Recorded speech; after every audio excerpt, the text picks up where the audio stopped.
We're back here on the Believe in NFL Draft Prospects podcast. Joe DeLeone, Ryan Roberts. The NFL Combine is behind us. And you know what time that is, folks? It's mock draft time now that the Combine is behind us. Every time that there is some sort of massive event, it means it's great timing for us, Ryan, to do a mock draft. Are you excited? Because I know that mock drafts aren't your favorite thing, but nonetheless, it's still a fun activity to do after we got to see these guys up close. You know what's really funny, Joe, is that I always call you clickbait, and everybody knows that I hate mock drafts, but I think this was actually my idea to do this mock draft, so it's kind of funny how that worked out. But yeah, you always call me clickbait. But regardless, we're doing the mock draft. I'm going to start us off. We're going to do a pretty quick hit here with the picks. Unless there's like a crazy pick, I think we're going to mostly just keep short reactions to these. And folks, if you're watching the video, make sure you comment your thoughts. Let us know what you think. If you think we missed on a pick, comment it below. We want to know what you think. And no trades. Ryan, no trades. No trades. No trades. That is the thing that needs to be established here. We are not doing trades just for the sake of this is a collaborative mock draft. It would be really complicated to do trades if that were the case. Yeah. So, Ryan, I normally start. So let's throw a curveball here, and you be the one who starts. Are you serious right now, man? Yes, absolutely. You need to tell me that before we start. Sure. No. Oh, the man. Chicago Bears are on the clock, so who are we taking? Look, man, this is fully dependent on all the legality stuff works out, but I'm going to take Jalen Carter here for the Chicago Bears, right? Like, he is the rarest football player, I believe, in this draft from a size, explosiveness, pass rush upside, all that great stuff. He obviously has a lot to answer for, over the next month and a half as far as the legality side of things of the situation that happens, in January with the death of his teammates. So there's a lot that needs to be answered, but I'm assuming that everything, if it does turn out and it isn't the worst case scenario, Jalen Carter is an excellent football player, man. I think he's the best player in this draft potentially. Yeah, if we remove all that, this is a home run pick. Ryan, as we get to number 2 here for the Houston Texans, I believe that another team is going to have picked the first quarterback off the board. But Here's the thing that gets complicated. I do have, and this is legit information, that the Texans aren't the biggest fan of Bryce Young's size. And I've said that on this show before. I've said it on other shows before. So I'm a little wary of picking Bryce Young to the Texans here in this spot. With that being said, I think that C.J. Stroud showed us very, very strong passing skills at the NFL Combine. So I'm going to give him to the Houston Texans. And again, my reasoning here that they probably want somebody who more traditional size.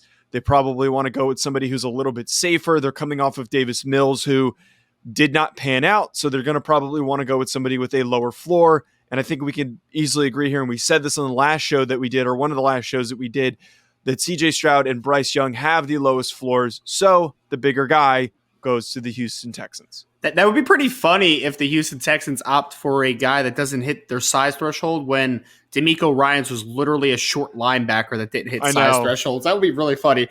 Easy one, though, here, Joe. Easy one. Arizona Cardinals, one of their biggest needs is to continue to bolster their pass rush. I'm going to give them Will Anderson. Again, man, he had an argument to be the number 1 player in this class with Jalen Carter, and I also think Bijan Robinson's in that conversation. But Will's just such a clean prospect, man. Not going to be from everyone from a stand-up rusher perspective, but he is explosive. He is productive. He's a really good football player, Will Anderson. So without trades, Ryan, this mock draft is it's weird, admittedly, because I keep pulling the Shane Steichen being the head coach of the Colts as evidence on why they're either going to take Will Levis or Anthony Richardson, simply from the fact of who the heck was his quarterback this past year that he got to a Super Bowl. It was Jalen Hurts, who was a fantastic athlete, a guy that he was that he utilized as a runner, as a facet of the offense, and in an effective, protected manner that he wasn't getting hurt. So I think that this might be Anthony Richardson, but considering that Bryce Young is still on the board, we know that there has been a lot of reshuffling for the Indianapolis Colts at quarterback. And again, I think that the teams that have been burned by quarterbacks as of late are going to be a little more cautious in their decision-making. So let's go Bryce Young for the Indianapolis Colts. Drafting the best quarterback in the draft at pick 4 is always a good strategy there. Joseph, number 5, Seattle Seahawks. This one's tough, man, because I want to give him a defensive lineman, right? Like that's really where I want to Give go him here. Anthony Richardson. Why would I do that? Gino had a good season. Cause for them, problems. Oh yeah, causing problems. Sure. But in reality, I think the Seattle Seahawks would probably take Tyree Wilson from Texas Tech. But I'm making the pick here, Joe, and I'm going Miles Murphy because I still think that we're overthinking Miles Murphy, defensive end, out of the University of Clemson, 6'5", 265, 275. I think he was 272 at the combine. Kid's just an explosive freak, man. We're overthinking him a ton. He is a really talented football player. And I think he fits kind of the mold of what Seattle typically likes in their pass rushes as far as the length and physicality perspective. So Miles Murphy, Clemson. Great pick. Did not test, but I don't think he really needed to. We know that this guy is a freak. For some reason, hasn't been getting a lot of love lately, which is weird. So here's where I'm going to complicate things. Oh, no. No, actually, do I want to do it? Oh man, Ryan, I'm so tempted to do it. Put Anthony Richardson with Jared Goff to create chaos, man. That would be the funniest pairing of all time at the time. Okay, here are my thoughts. Is that Jared Goff was great last year, and that what he did was enough for them to keep and retain him and keep him around for a couple of seasons. But I think for that reasoning, he is a perfect bridge quarterback. I believe that for their second pick, if somebody's on the board, it would be worth considering. But here they've got 2 picks. Do they use one of them on a quarterback? You know what? I'm not going to screw things up. I'm going to give them a defensive back. I'm going to give them Devon Witherspoon. I'm adding a really good DB into the mix, and their secondary is bolstered. You know, I love Devin Witherspoon, man. Really talented player. Is it Devin or Devon Witherspoon? I feel like the O is. I think Devon. I think it's Devin. I could be wrong though. I could be wrong about that. Okay.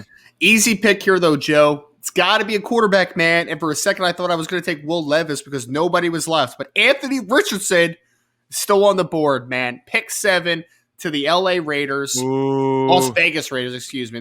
They've been in LA since like the 80s. My apologies. But Anthony Richardson, face of a franchise, the face they need moving forward. Not a perfect fit for what Josh McDaniels wants to do, but take a rare athlete and figure it out later, man. Anthony Richardson. Look, I don't get those, and it seems like it's mostly those that cover the Falcons, and actually a lot of Falcons fans too, want to ride with Desmond Ridder, and I keep saying this, Desmond Ritter's not that good. I don't understand why there's this commitment to Desmond Ridder. Arthur Smith has been around for a few years now, and they also are another team that has not had a solidified answer at quarterback. So here's the polar opposite, going from the guy with the high floor to one with a higher ceiling, and I argue that Will Levis fits very nicely with the scheme that Arthur Smith likes to run, and him being on the board, I think, was unexpected pre-combine. Now post-combine, I think the momentum continues to build for Anthony Richardson as QB3, so Will Levis is on the board. The Atlanta Falcons don't have to make a move. They get a quarterback. They are set. Man, I think Atlanta fans are going to hate that pick so much, but it doesn't really matter. It's really funny. Carolina Panthers, Joe. Ugh, gosh. So tough, man. It really is tough. This is a tricky pick because they did just miss out on Will Levis. They missed out on all of the quarterbacks. Is this an offensive lineman maybe? Their offensive line played decent last year, though, which is the issue, right? Like, that's kind of the issue I'm wrestling with here is that they actually played pretty well in the offensive line. Defensive line-wise, they have Brian Burns. They have Derek Brown. Linebacker-wise, I know Shaq Thompson's still there. Who's their corner opposite JC? Do they have somebody opposite JC that's any good? Didn't they get oh my God, who was the kid that I thought Dante Jackson was their guy last year. Am I wrong? Well, who was the Jaguars corner that CJ Henderson? He stinks. It doesn't matter. So maybe we want to go corner? Yeah. Let's go corner here, Joe. I'm gonna go since Devin Witherspoon, who's my top corner in the class, is off the board. I'm gonna go Christian Gonzalez from Oregon, the former Colorado transfer. Man, I think it really showed it all at the combine, man, as far as the height, weight, speed, explosiveness, and ability to change direction. It's all there. I still think he's a little rough around the edges, but if you develop him on the other side of J.C. Horn, it's a lot of length, man. It's a lot of talent as far as from an explosiveness perspective. So Christian Gonzalez. So I think that there's 2 directions that the Philadelphia Eagles could go in this spot. I want to give them Bijan Robinson, but I still I really don't think that a running back is going to go in the top 10. I think as wishfully as we think, and it's one of those circumstances where we talk about on the show where we're not a general manager, we're not making the pick, so therefore we'd be more willing to take the risk of taking a running back early. I think as we've kind of seen, NFL teams have been a little more careful about doing that. For the Philadelphia Eagles, though, we do have some defensive linemen on the board. I love what Brian Brzee did at the Combine. I believe Brandon Graham is a free agent right now. Yes. The interior of their Fletcher Cox. Yes. Yep. The interior of their defensive line is aging. So for them to get a big body like Brian Brzee, I don't think they have really that much of an edge issue. Like I'd take a Lucas Van Ness, but I think that they have a bigger issue inside. So I'm going to go with Brian Brzee here at pick number 10. Javon Hargrave is also a free agent for them, yes. So we'll see if he is re-signed. So that's that pick has to be a defensive tackle, right? With all that writing on the wall.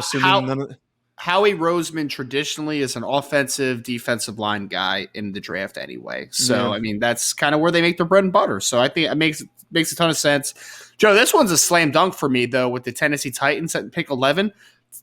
Their longtime left tackle, Taylor Lewan, was just cut. So they do not have a left tackle right now. Ooh. So the question is, do I want to go with Peter Skoronski? Do I want to play with Paris Johnson?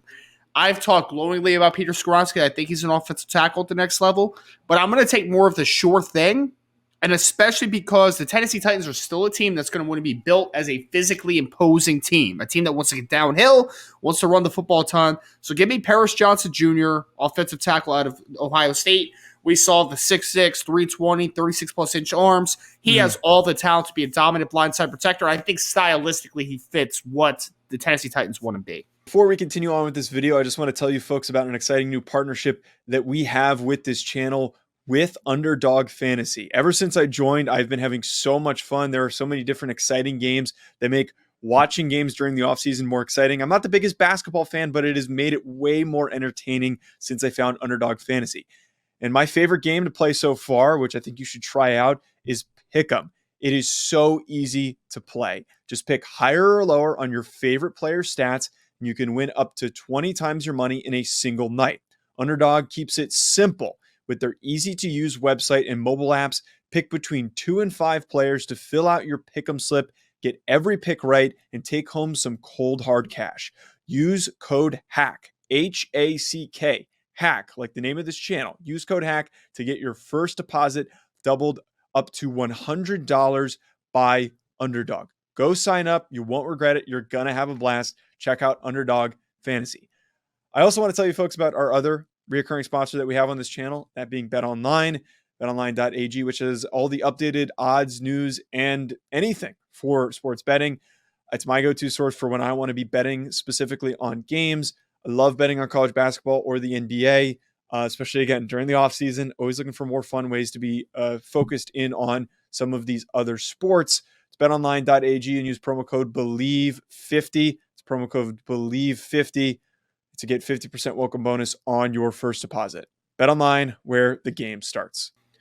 Man, that is perfect pick. And I also think that's one of those where I'm going to keep saying this, that's got to be an offensive lineman. I don't think offensive linemen are going to be a heavy pull in the first 10 like we had last year. So I believe that Titans pick, them parting ways with Taylor Lewan, it's got to be one of the offensive linemen, and Paris Johnson did phenomenally at the NFL Combine. Houston Texans, very fun spot here at number 12 as they get to round out for DeMeco Ryans another great pick. And look, Tyree Wilson's on the board, dude. They get an in-state product with Tyree Wilson. I'm throwing him into the mix. I know that defense is young and improving, but throw in a very long, athletic edge rusher. I think that's a great addition for that defense as they get 2 top 15 picks to get a quarterback and now possibly a premier edge rusher. You gave them C.J. Stroud, right? So you got C.J. Stroud and Tyree Wilson? I did give them C.J. Stroud. Got it. I was just making sure I had my bearings on there. New York Jets, Joe, they need a quarterback, but obviously there's no quarterback in this spot. Derek Carr. Well, that's we've heard Aaron Rodgers, we've heard Derek Carr. Like, there's a lot of names that are going to be thrown out there. I feel like they're going to find their quarterback that's going to be on the market, but not in the draft market anyway. So one player that has been a disappointment after a really strong rookie year was Mekhi Becton as an offensive tackle for the New York Jets, right? You have Elijah Vera Tucker, who's done a nice job, obviously inside at guard, but I think that there's still some answers that need to be found at tackle. I know that they've, found some lightning in a bottle with like George Fant and stuff like that over the last couple of years, but I think continuing to bolster offensive tackle is always a good idea, especially when you're not sure about the future of Mekhi Becton. So give me Peter Skoronski, offensive tackle out of Northwestern. I think he's a really safe player, and I think he's a high floor player. And I think for the New York Jets, that roster is getting a lot better. You need high floor type of players to really kind of get this thing kickstarted a little bit. So Peter Skoronski, offensive tackle, Northwestern. Boom. That is a home run of a pick for them to round it. Not a lot of length on that offensive line, though, as you said, of Vera Tucker and Skoronski, but still a really stout offensive line that the Jets are going to be having for Zach Wilson to throw 5 picks a game. Now the New England Patriots picking at number 14. I'm going to be a hack. It's a weird one, man. I'm going to be a hack, man. The tight end, the best tight end in the class, the best tight end that's come out in the past few years. Patriots fans. You know what? It's weird is you get some of these other fan bases that get upset if you give them Michael Mayer. But when I hear Patriots fans, them getting Michael Mayer, it's been nothing but like, oh yeah, that's awesome. Patriots fans love tight ends, dude. Bill Belichick loves tight ends. Gets himself the recreation of Rob Gronkowski. I know that they have invested free agent money at tight end, but put a young guy into the mix, get an added piece to the offensive line, which wasn't great last year, wasn't consistent last year, and a go-to weapon for Mac Jones, who doesn't have a lot of them. Yeah, because I think it's the baby Gronk nickname, right? Like New England Patriots fans are like, yeah, Michael Mayer, cool. You know what stinks is that I was lining him up to the Green Bay Packers here at F15, man. Like that was my pick. Wide receiver, I've been very on board with this, Joe. I'm just not a fan of taking the wide receiver in the top 20 this year. I'm just not. In the last 12 picks or so, if it's the right situation with the right team, I'm okay with the wide receiver, but I'm not forcing a wide receiver here for the Green Bay Packers. I know Green Bay Packer fans are probably rolling their eyes because I'm about to make them not draft a wide receiver again in the first round for like the 6th straight year, but I just can't do it, man. I just don't love the value in this slot. I am going to give him an edge rusher, though, Joe. I'm going to give him some pass rush profile to continue to bolster. This is going to be a controversial one, but I like controversy, man. Will McDonald, the 4th, Iowa State pass rusher, the best outside track pass rusher in this class, man. I think they'll probably be more into the profile of a Lucas Van Ness from a legitimacy perspective. But I love Will McDonald, man. I think his upside is immense, incredibly flexible, outside track rusher. Will McDonald, Green Bay Packers. So, Ryan, the more that I think about this, I think what's about to happen for the Commanders is pretty good proof that they might need to trade up to get a quarterback, because them at 16, they missed out on premier offensive linemen, and they need interior offensive line help. They missed out on a chance to even touch a quarterback. Like, that's got to be priority one. I just think to myself that offense isn't bad, and it's like, how the hell do I fix it? And it's quarterback. They need a quarterback, but they can't get anyone here. I'm a little perplexed on like who I want to go with in this spot. Because I don't love any of the interior players. I'm not going to go Ricky Stromberg this early. I'm not going to take Hendon Hooker. But I don't want to go Hendon Hooker this early. I think if it's going to go anywhere, it might be with the Bucks at 19 or maybe 20 for the Seahawks. I don't want to give them a receiver. If I gave them another defensive lineman, I think Commanders fans would revolt for the amount of years in a row that they have selected defensive linemen. You know what? I'm going to just keep it simple. I know that their corners have been fine, but I'm going to give them Joey Porter Jr., who I believe him being on the board this late is a strong pick for the Commanders. Joey Porter's not a good football player, man. Oh, shut up. Next pick here, Pittsburgh Steelers. I should rephrase. He's a good football player, just a little early for my taste, right? Pittsburgh Steelers, Joe. They've needed offensive line help. They for whatever reason are just not withstanding to do that for them over the last couple of years. I'm gonna give them offensive line help, man. I think for me, like, this is one of those ones where I wouldn't necessarily be like pumped about this pick, but I think it makes sense and it's a good football player. So give me Broderick Jones, I like offensive that. tackle out of Georgia. He's a physically imposing football player, plays with a great base. I think he can do some stuff inside out for you as well. Like he can play some guard in a pinch. He obviously is an offensive tackle for Georgia the last couple of years.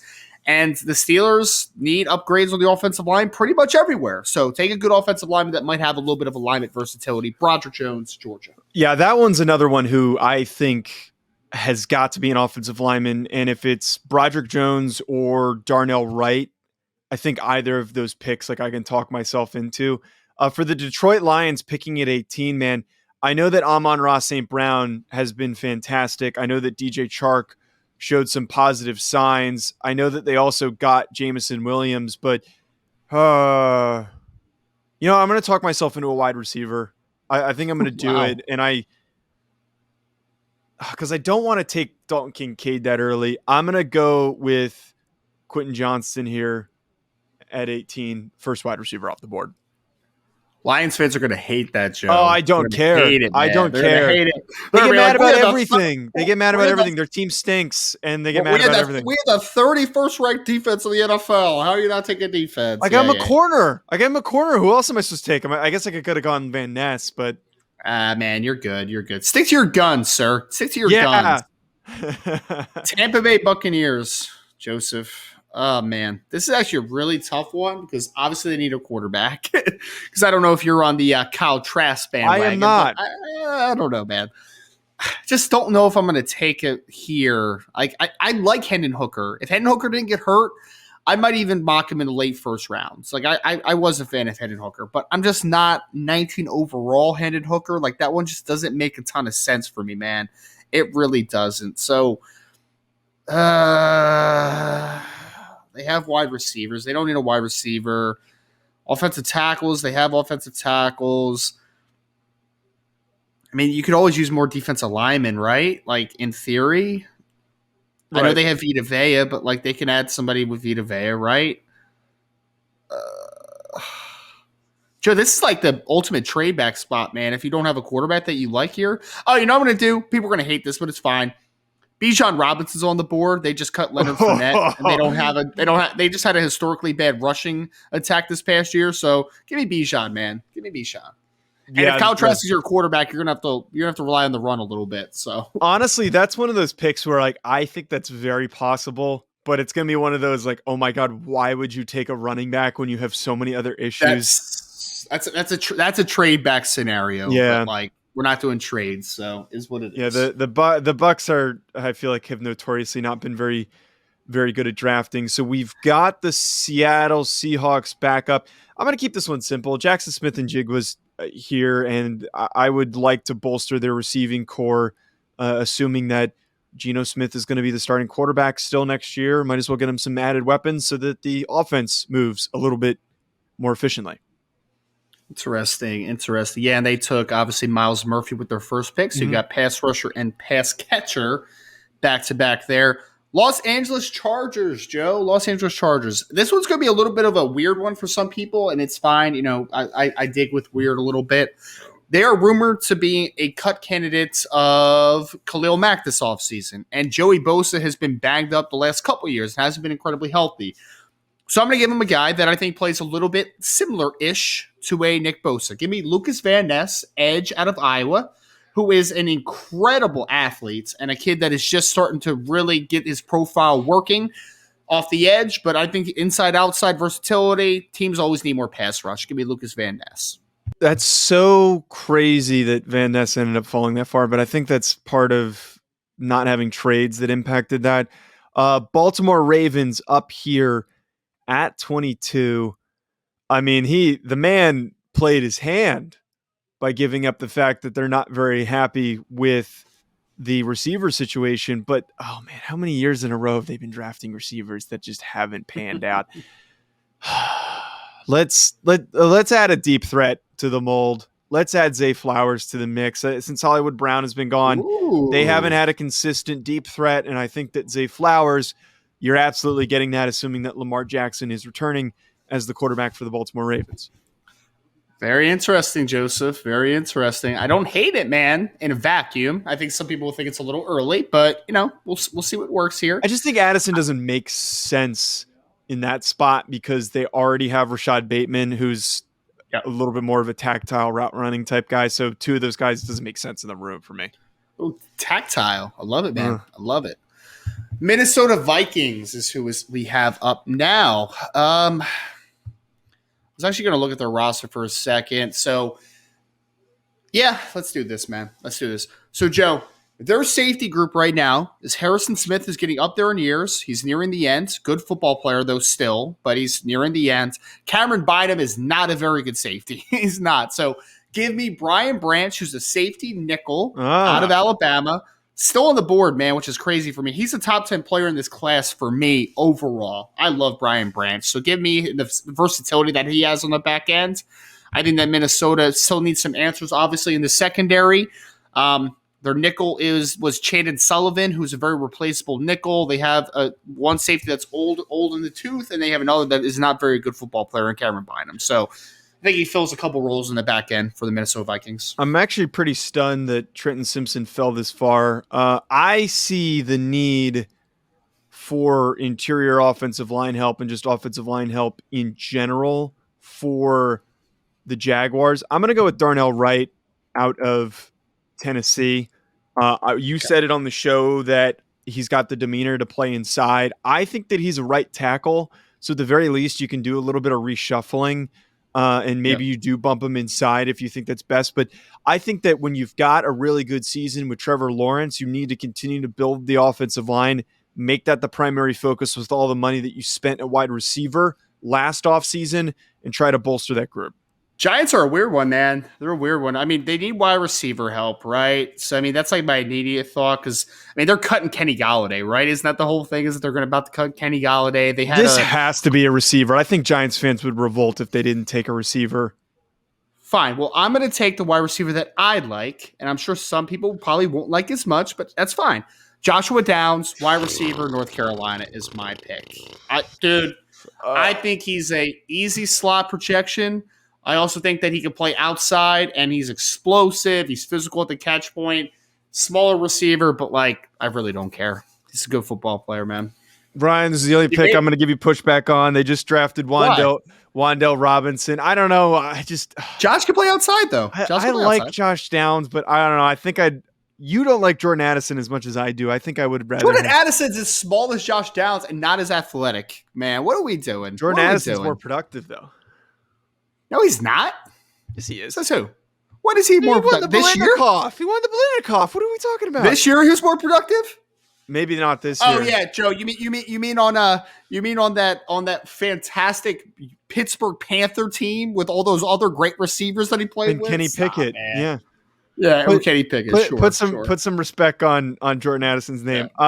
Sure. The Dallas Cowboys. You know what? The Dallas Cowboys are happy that Jordan Addison's on the board right now, and they're going to go with him. I feel like they have had inconsistencies at receiver, so them adding a receiver, I think, is the most likely decision here.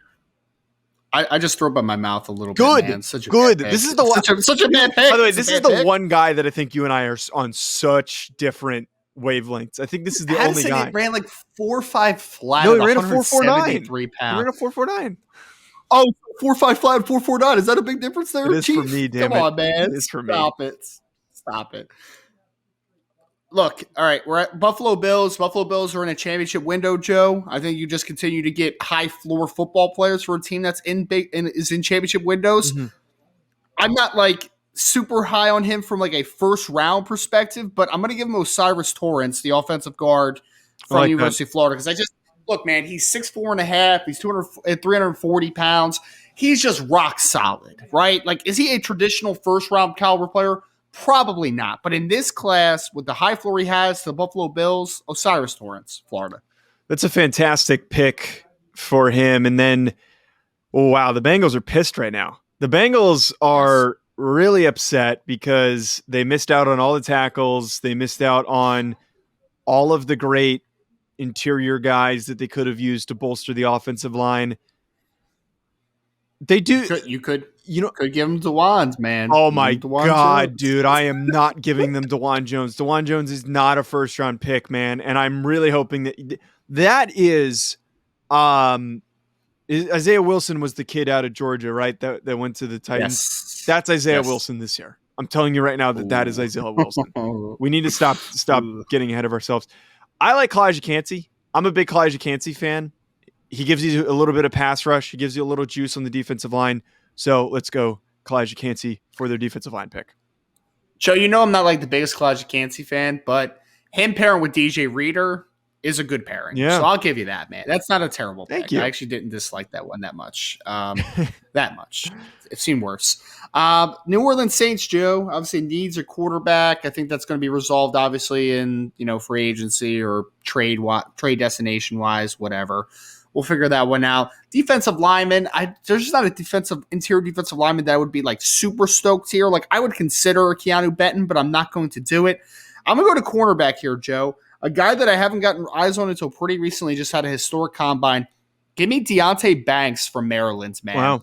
That kid's a talented football player, man. Historical tester. I was told before the combine he had great film. I just started diving in this morning. I'm only about a game in, but the kid has a lot of tools to work with. So give me Deonte Banks. So I think if the Eagles don't go running back early, that then sets them up for this last pick to go with the running back. By the way, really weird that Trenton Simpson hasn't gotten picked, but I believe if Miles Sanders does not come back in free agency, which I don't think they should be incentivized to pay him, knowing the history of running backs, and it's not like he's the most dynamic, explosive running back or one of the most dynamic, explosive running backs in the NFL. He's a good back. But to pay him to watch him slowly decline like we just saw with Zeke and we've seen with every other running back, let's start fresh. Let's add a dude to the group. Jahmyr Gibbs, Kenneth Gainwell. That is going to be a fantastic 1-2 punch for that Eagles running back room. Very interesting. Very interesting. I would love it. I'm not sure if Eagles fans would love a running back in the first round, but, whatever. I really like the pick, though. I like the pick personally. Kansas City Chiefs, Joe. This is an interesting pick because my immediate thought was pass catcher. Wide receiver was my immediate thought. It was. There's not a wide receiver here that I would take in the first round. Mm-hmm. Just isn't. I mean, like I would consider Jalen Hyatt just because it's the Kansas City Chiefs, right? Just because he's playing with Patrick Mahomes, but I'm not going to do it. I'm going to go a little off the radar here, I think, man. A little off the cuff here. Give me Darnell Washington. Tight end. Oh, you didn't even go Dalton Kincaid. Wow. Nah, man. I'm not a big Dalton Kincaid guy. I can get there with the Darnell Washington stuff because he has such a high floor as a blocker. I'm imagining 2023, Darnell Washington, Travis Kelce, and 12 personnel groupings, right, with 2 tight ends. And then eventually he is the guy that is groomed to be the tight end of the future down the line. So Darnell Washington to pair with the Super Bowl champions and to pair with Travis Kelce. I like that. And I honestly think to make the assumption, or not to make the assumption, but I would argue Dalton Kincaid doesn't make sense because you're getting 2 guys that do the same thing. Very similar. Yeah. I'd rather, if I'm getting a second tight end to add to the mix, it's going to be somebody who does something different and you're getting some really good blocking. So, and I would argue that after his combine, he probably might be a little bit of a riser, Darnell Washington, after what he did. So, I am a fan of that pick. Ryan, that's a great note to wrap us up on. At Joe DeLeone, at Rise and Draft. Let us know in the comments what you think. We'll be back.